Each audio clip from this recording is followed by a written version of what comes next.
இன்னைக்கு கலாதீபம் குக்கிங் சேனல்ல என்ன பார்க்க போறோம்னா ஒரு பிரண்ட துவையல் தாங்க பார்க்க போறோம். வாங்க பிரண்ட துவையல் எப்படி பண்றதுன்றத பார்ப்போம்.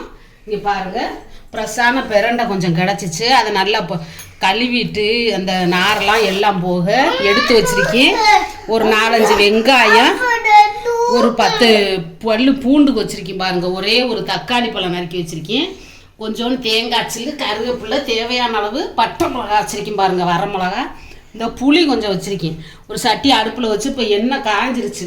முதல்ல நம்ம இந்த நல்லா வதக்கிட்டு நல்லா வதக்கி எடுத்துக்கிட்டு அப்புறம் வெள்ளைப்பூடு, வெங்காயம், வர மிளகா, தேங்காய் சில்லு, இந்த தேங்காய் வதக்க போகிறோம். கருவேப்பிலையெல்லாம் பச்சையாகவே போட்டு நம்ம துவையெல்லாம் அரைக்க போகிறோம். கருவேப்பிலையும் புளியும் இதை நல்லா வதக்கி எடுத்துக்கிடுவோம். நம்ம போட்ட பிரண்டை நல்லா வதங்கிருச்சு. இந்த அளவுக்கு வதங்கணும். நம்ம பிரண்டையத்தை நல்லா வதக்கி எடுத்துக்கிறணும். அதுக்கு பின்னால்தான் நம்ம வரமிளகா, அந்த வெள்ளைப்பூடு, வெங்காயம், ஒரே ஒரு தக்காளி வச்சுருக்கேன். எல்லாத்தையும் அப்புறம் நல்லா வதக்கி எடுத்து ஆற விட்டுக்கேன். நம்ம மிக்சியில் போட்டு அடிக்கணும். நாங்கள் ஏற்கனவே பிரண்டை தொக்கு வீடியோவில் போட்டிருக்கோம். பிரண்டை குழம்பு, பிரண்டை சட்னி எல்லாமே வீடியோவில் போட்டிருக்கோங்க. இந்த வீடியோவை பாருங்கள். எப்படி பிரண்டை வாங்கினா எப்படி சட்னி வைக்கிறது, குழம்பு வைக்கிறதுலாம்.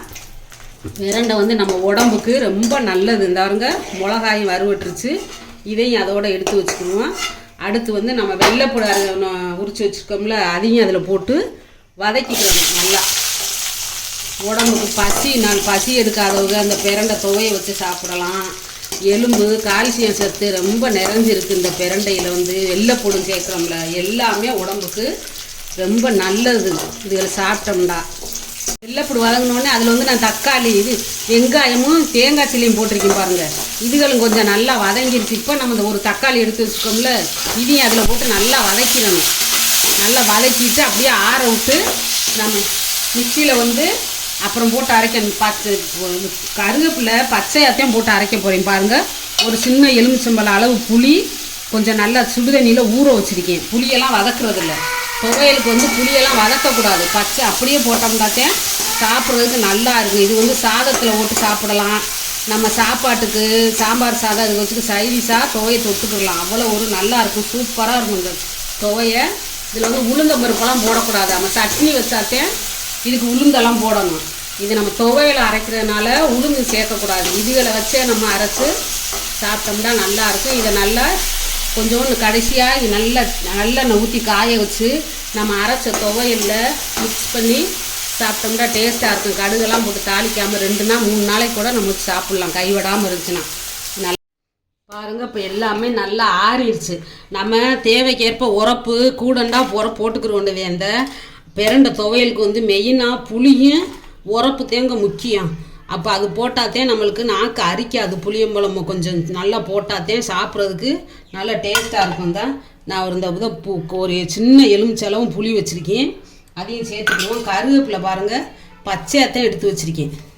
இந்த புளி தண்ணி அதில் ஊற்றி நல்லா பேஸ்ட்டு மாதிரி துவை மாதிரி அரைச்சிக்கிடுவோம். அதுக்கு தேவையான அளவு உப்பு போதுங்க. அரைச்சிக்கிட்டு அப்புறம் பார்ப்போம் எப்படின்றத. பாருங்கள், சூப்பராக அரைச்சாச்சு துவையல். நல்லா தண்ணியெல்லாம் ஊற்றலாம். அந்த புளி, தக்காளி பழம் அதுக்கெல்லாம் போட்டோம்ல, அதுவே இது கரெக்டாக இருக்குது. இதை ஒரு கிண்ணத்தில் நம்ம மாற்றி வச்சுக்கிட்டு கொஞ்சோண்டு நல்லெண்ணெய் ஊற்றி காய வச்சு அந்த கொதிக்கிற எண்ணெய் இதில் ஊற்றி மிக்ஸ் பண்ணி சாப்பிட்டோம்னா அவ்வளோ ஒரு டேஸ்ட்டாக இருக்குங்க. நம்ம வாயு தொல்லை இருக்கவங்க எல்லாமே இந்த வெள்ளைப்பூடெல்லாம் போட்டிருக்கோம்ல, கருவேப்பிலை, வெள்ளைப்பூடு எல்லாமே நம்ம உடம்புக்கு ரொம்ப நல்லது.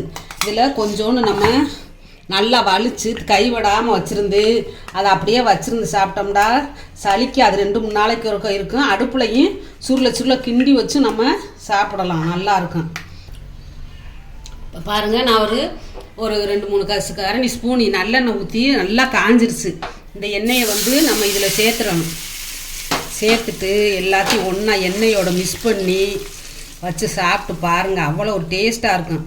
கடுகு நம்ம கருவேப்பிலையெல்லாம் தாளிக்க வேணாம். இதுவே நம்ம கருவேப்பிலை பச்சை கரையத்தான் போட்டு அரைக்கணும். புளியம்பழத்தையும் கருவேப்பிலையும் பச்சையாத்தையும் போட்டு வதக்கணும். எண்ணெயிலலாம் வதக்கக்கூடாது.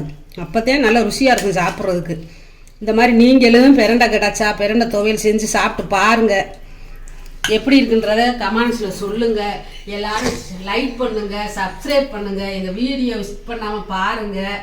இதை வந்து சாதத்தில் இப்படி இந்த மாதிரி செஞ்சு சாப்பிட்டு பாருங்கள், எப்படி இருக்குன்றத சொல்லுங்கள். நன்றி, வணக்கம்.